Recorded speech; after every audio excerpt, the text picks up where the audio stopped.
My Amazon business feels like it's dying. This month, and we'll take a quick look at my sales, but I'm only on pace for about a third of the sales that I did in either January or February. And honestly, I'm pretty often anxious about it, but I shouldn't be, and you shouldn't really be either. So today in this video, I want to go over the top 5 reasons why you might be having less sales than you either feel or think that you should be having, and maybe some things that you can do about them. And I do think that most, if not all of these, are a factor into the reason why my business is barely alive right now. But first, I have a quick request, and you can skip to this timestamp or just check down in the chapters if you don't want to hear about it. As you can hopefully see by this video and a lot of other ones, I'm lucky enough to be able to travel to a lot of really cool places since I live in a van, just like Sedona, Arizona, where I am right now. But the problem with staying in all these really beautiful places is they're oftentimes pretty remote, so I have just an utter lack of cell service, which is why today we had to drive 30 minutes into town, actually more like 45 to 50 because I went 3 miles in the wrong direction, and luckily it was a pretty drive. But all that to say, as we're out west more in our van, the less time that we want to spend in big cities, and big cities, as you guys know, are where all the stores are, which is where you do retail arbitrage from, and that's what a lot of my channel has been about. And so that means I'm going to be doing less retail arbitrage, still growing my Amazon business, and we'll definitely show those ways that I'm doing that. But I have a quick request that if you have any videos that you're interested in seeing that won't take me being at a store, or even having great internet access, stuff that you just want to pick my brain about, or want my commentary on because I can download things and do other reaction videos, anything like that, let me know down in the comments. And just to be a little bit honest and vulnerable with you guys, I've noticed that some of the videos that I've been coming up with myself haven't really been resonating with you guys. They haven't been doing as well. And I want to continue to share my life and my passions while also helping you to reach your own goals and live the lives that you guys want to, which is what has allowed me to be in the van, traveling full time and doing what I love. So now let's get on to the 5 reasons why you might be having really slow Amazon sales right now. So the first big reason is that you just haven't sent in a shipment to Amazon. And I feel like this is relatively obvious, but sometimes even when I don't send in shipments, I feel like I should be selling more than I am, but without doing the work. But if you haven't sent in anything to Amazon, you're obviously going to be selling less. But that doesn't mean that you're not going to be selling anything at all, which is kind of the interesting thing, because it makes it feel like Amazon is passive income when it's definitely not. When you don't send anything in, you still have a backlog of inventory. If you have Inventory Lab, this is when it says your in-stock buy. Is that what it says? I don't know. I'll show it up on the screen what it says on Inventory Lab. But this is how much you've spent on inventory that's still at Amazon waiting to be sold. At the beginning, you won't have any of this, but as you buy more and more, stuff won't sell because of some of the other reasons that we're going to be talking about. But eventually, it probably will, and that might be during times like for me right now that I haven't sent anything into Amazon for, gosh, I think over a month at this point. And even though I haven't sent in anything to Amazon for a while, please load. Our service still isn't great even though we're here. Should have taken a screenshot when I had good service. There's more people here, and it's not loading, so I'm gonna go back to my stuff. Essentially what I was gonna say is, even though I haven't sent in anything, I've sold multiple thousands of dollars, which you'll see on the screen here since I have to get a screenshot of it. But that doesn't mean that Amazon is actually passive income, because if I sold out of all my inventory, it's done. I have no more income that I can generate off of that. And you really have to be consistent with what you input to Amazon to have a consistent output, which is why I'm selling a third of what I did in January and February when I did send shipments into Amazon. Also, let me speak directly to you right now. If you have a ton of inventory just sitting at your house or maybe in the back of your van that you haven't sent into Amazon yet, input to Amazon isn't sourcing, because if it was just sourcing, I would have sold about another $4,000, which is all the inventory that I have sitting in the back of my van.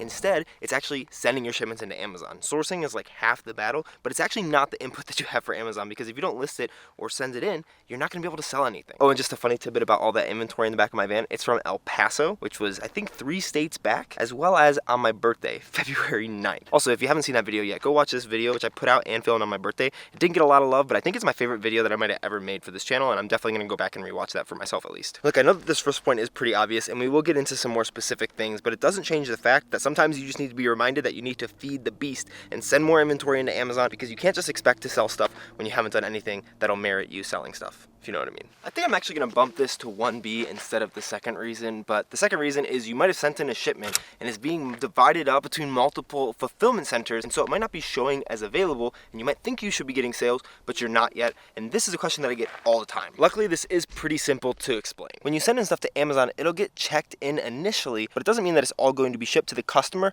from whichever fulfillment center that you sent it to. Especially when you're sending in multiple units to Amazon, it becomes a lot easier for them, like in a big shipment, to just have you send it to one place, and then they'll do the logistics of sending it to a bunch of different fulfillment centers. But in order to make your life easier, and kind of theirs as well, they're just going to have you send it into one place instead of a bunch of different fulfillment centers, and then they'll do the work of getting it from that one to all the other ones. So that becomes confusing to us as sellers sometimes, and everybody has had the same experience before, where your stuff gets checked in by Amazon, you're like, great, I'm going to have a phenomenal sales day, and you might have a little bit of a bump, and you should expect that because some of the items will stay at that first fulfillment center, but the items that are going to be traveling to the other fulfillment centers won't be available for sale. So you probably won't see all of your your items that you just sent in sell out, you'll only see a couple of the first ones, and then maybe a week or two later, you'll see a secondary spike. That's because this process of Amazon shipping everything from the one fulfillment center to the next one can take anywhere from like 3 to 5 days to multiple weeks at a time. So don't be surprised if you see 2 or 3 big sale spikes for when everything actually becomes available for sale when it's at its final fulfillment center. And there is a way for you to even be able to check this. If you have units that you shipped in, say 10 units, but 0 of them are available,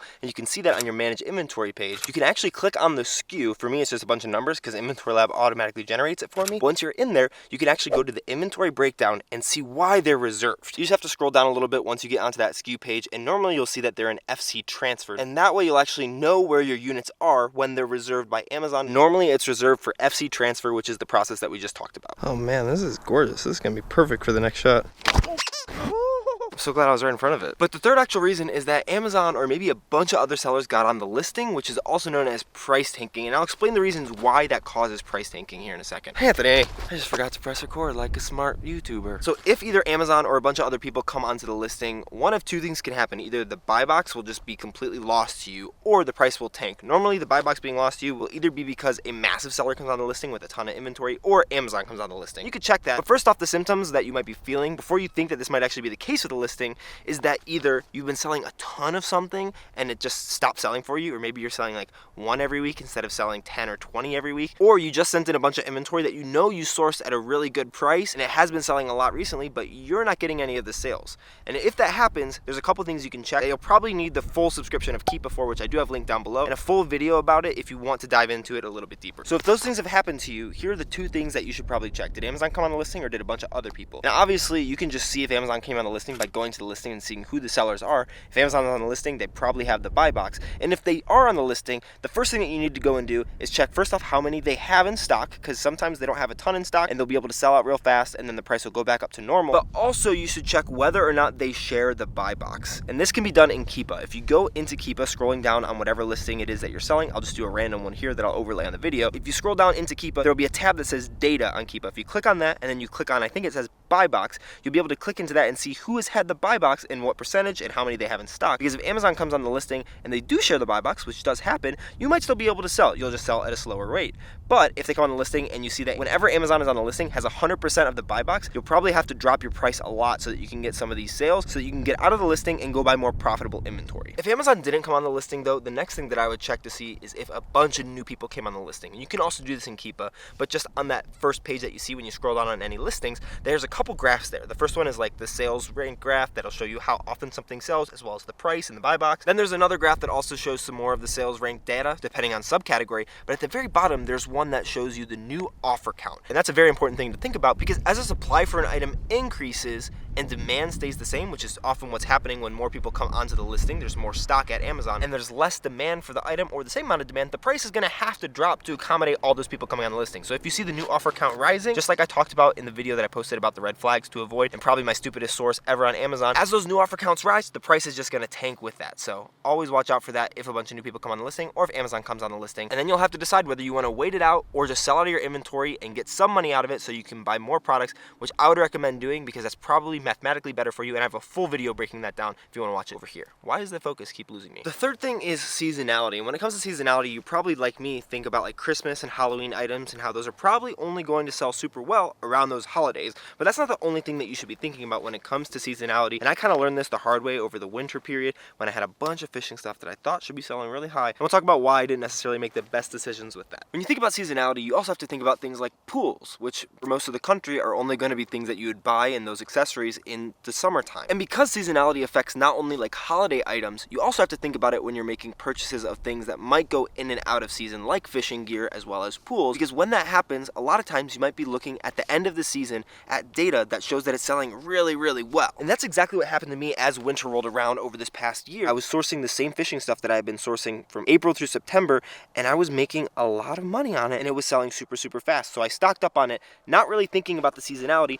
and that proved to be a pretty bad mistake. That's one of the reasons why I'm starting to get a little bit more sales right now, and I have had a couple $1,000s in March so far, even without sending any inventory in for over a month, because some of that stuff is coming back into season now, which is a positive, but I had to sit on it for like 6 months, pay storage fees on it, and even the stuff that I did sell out, because there was a lot of supply and very, very little demand, the price had to go way down on it, and I was selling stuff that I used to sell for like $9 for like $6 and being happy because it was getting out of my inventory. So that's a massive learning experience for me for next year, if I do buy any more of that like seasonal fishing stuff, to stop buying it when I don't think the stock will go past when fishing season ends. And that can be one of the reasons why you might not be selling as much as you think, because something that doesn't seem to be seasonal, it's an evergreen product, I thought, might actually have a seasonality to it that you haven't thought about when you're sourcing it. The fourth factor that might be contributing to the fact that you're not selling as much as you think that you should be selling is that you're just not good at repricing, which is definitely a skill that can be learned, or maybe you're not even repricing at all. Repricing is a massive topic for Amazon reselling specifically, and I have a playlist that I'll link up here if you're interested in what I use for repricing, why I use that, and the way that I do it. But if you don't want to dive too much deeper into that right now, the repricer that I used is Be Cool. I have a link for it down in the description for an extended free trial, but all the details of that are in the description if you're interested. Here are a couple signs that repricing might be the cause of some of your bad sales. The first sign is pretty obvious. It's that you don't have a repricer, and not everybody needs a repricer, especially if you can manually reprice all of your items up to a certain number of ASINs or SKUs that you might have. It could be okay to get by without a repricer, but once you start to feel overwhelmed by having to constantly be changing your prices, or you didn't even know that you should be changing your prices, getting a repricer can be a really good thing for you to save yourself some time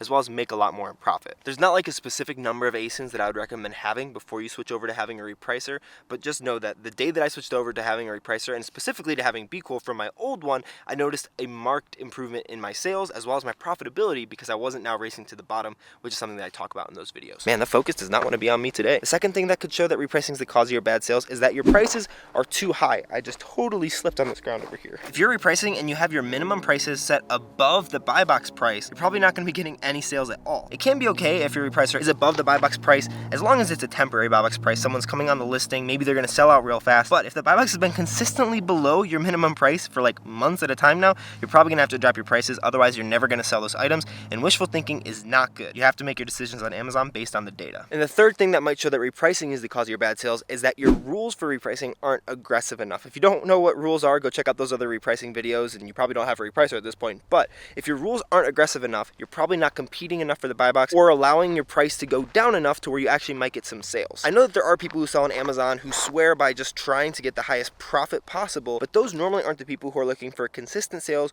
over the long term, because waiting out on profits is not necessarily the best way unless you're selling like collectible items or something that has a massive value but not a large market. The way that I prefer to sell on Amazon is by having a lot of volume and doing a lot of turnover, because that's a lot more consistent for you, because you can know how much you have to sell, how many you can sell, how much you can buy, and it makes the process a lot more repeatable. And if you are looking for consistent repeatable sales months, holding on to inventory and hoping that the price will go back up is definitely not the way to do it, especially because you'll actually be losing out on profit even if you sold that item for a loss. And I have a video here explaining the math behind that and exactly why that is the case. The last reason that your sales might be lower than you expect them to be is the hardest one to kind of wrap your head around, especially because you don't want to believe that you're doing this, but every single Amazon seller does this, and that's the fact that you just made some bad buys. Unfortunately, there's not one simple solution to make everybody a perfect reseller, so I'm going to go over a couple examples and give you some resources to get better about that. More often than not, when you make bad buys, it comes down to two things: either a lack of experience or knowledge, which you can either gain by experience or by like my YouTube channel, other sellers, anything that can help with that. But hand in hand with not having the correct knowledge is not having the correct tools to help make your sourcing life easier and give you better information. Those would be things like Keepa, SellerAmp if you're doing online arbitrage, Keepa and Scoutify 2 if you're doing retail arbitrage, going into stores. Keepa, I think, is kind of a staple for anything. It's a really good tool to have. And I do have a video explaining all about how to use it in the in-depth guide right over here. But even if you do have all the right tools, you might not be buying profitable inventory because your rules are incorrect and you're buying things that either have too high of a sales rank or too low of a return on investment. And my rules for buying profitable inventory are right here if you want to check that out as well. See you there.